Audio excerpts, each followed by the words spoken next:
Sa 5, nalimot ba kamo sa makapadasig nga mga pulong nga gisulti sa Dios kaninyo?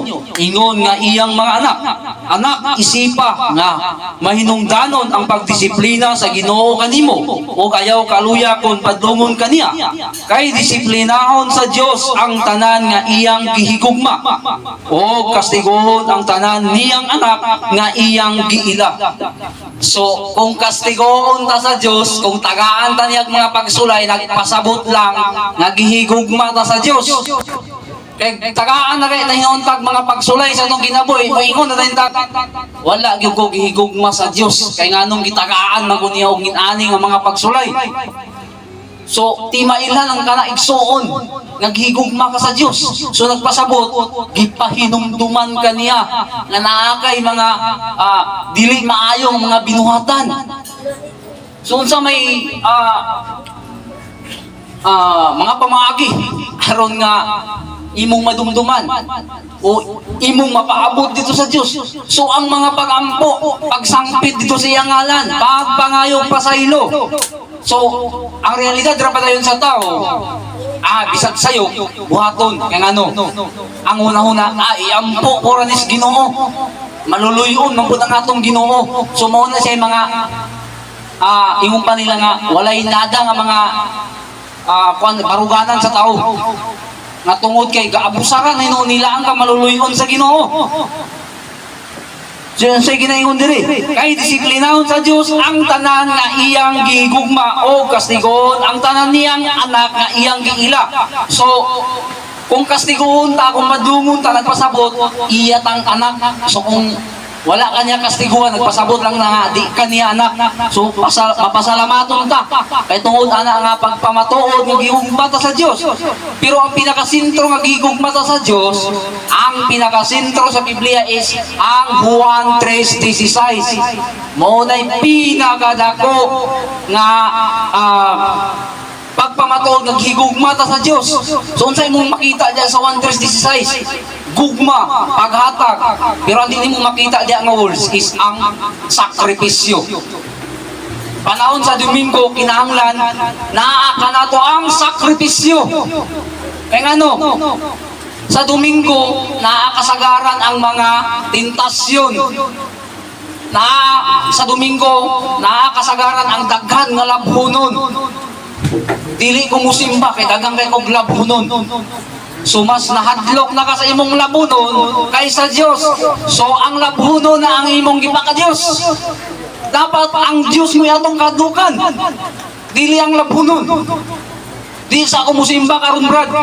Kay daghan karon mawalit sa akong baligya. Daghan kayo karon manuroy. So sa una sa katrabaho pa ko Del Monte sa Pinyahan.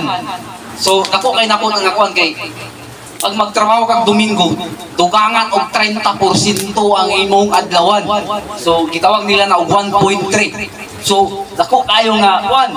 So kung wala kay Ginoo sa imong kinabuhi sa una, lagoy kung lagi ko, ang trabaho kog Domingo, nauna nako 30% ang gidugang. So daghang kay mga pagsulay panahon sa Domingo. Usahay rawag yun po, kining mga kabataan unan, usan sila sa sulayan. Kinsa may musulay, ginikanan. Walay musimba karon, kay daghang kay taglabhunon. Oh. Walay musimba karon, kay walay kahoy. So dito na, mas nahadlok pa sila sa ilang ginikanan kaysa Ginoo nga mo'y tag-iya sa atong kinabuhi. So muna'y atong ikuan, atong i-apply sa atong kinabuhi nga giginahanglan. Kung natay gugma sa Ginoo, natay gugma sa pagsimba, dapat isakripisyo na to ning adlaw. Kung unsa may mga gimbuhaton na to ning adlaw, atong isakripisyo, dapat musimba ta.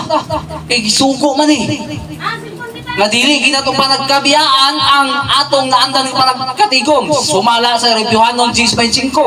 So, kung di ta mo simba ini ka Domingo, naroon na nimo, kitagaan ta sa Ginoo unom ka adlaw.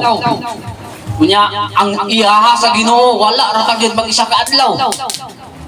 So, magtrabaho, napagitay buhaton, sugod buntag, padulog sa hapon, alauna. So, usay ato pa ganing lakbitan gamay. Imbis kay muna nga oras, lakbitan pag ito. Ako lakbitaw to sila.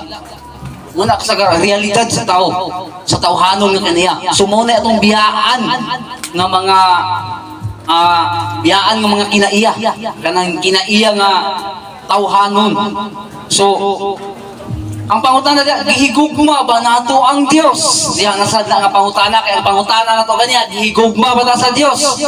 So dako na makita nga pagpamatuod nga gihigugma ta sa Dios. Kay walay Kristohanon karon sa ato diri wala nakaagi og mga pagsulay sa kinabuhi. So ang pangutana ay kadua gihigugma ba nato ang Dios? Gihigugma ba nato ang Dios, Brad? Diyan na dayon. Gigugma ba nato ang Dios?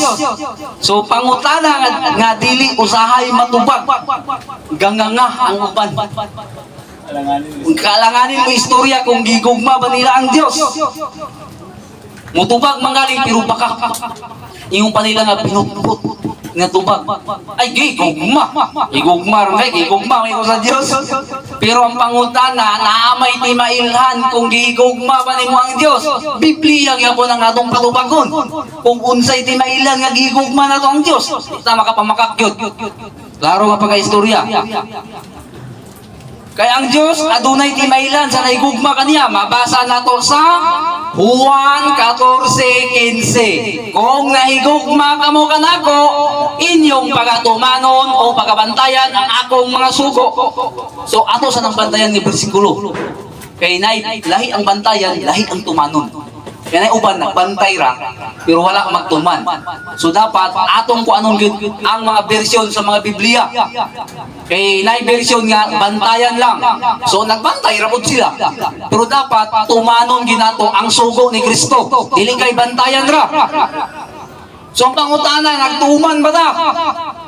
Hindi na kayo nakasimba, hindi ka Domingo, kaya nagang kita glabunon. So wala na. Nakasupak na ta sa sugo ni Kristo. So, mabasa na to sa Juan 14:15. Kung naigugma kamo kanako, inyong pagatumanon ang akong mga sugo. Pangutana, nagtuman ba ta sa iyang sugo? Kaya ang tinuod na naigugma sa Dios katulang ang nagtuman sa iyang sugo. Pangutana na sa unsang mga sugua. Kaya ang atong basahon ang tibuok kasulatan, daghan kayo nga sugo. O musugod ta sa Old Testament, perteng daghanag yun. Kung atong usa-usahon. Pero ang pinakasintro nga sugo nga iyang ipatuman, sumala sa Mateo 22:37, higugmaon nimo ang imong Dios. Higugmaon nimo ang imong Dios sa tibuok nimong kalag, kasing-kasing hunahuna. Ang ikaduha, higugmaon nimo ang imong isig katawo. So unsaon man nimo mo ni pinakalisod yun. Bisan sa ako nga kabahin, usa ko magwawali kanang higugmaon nimo imong isig katawo.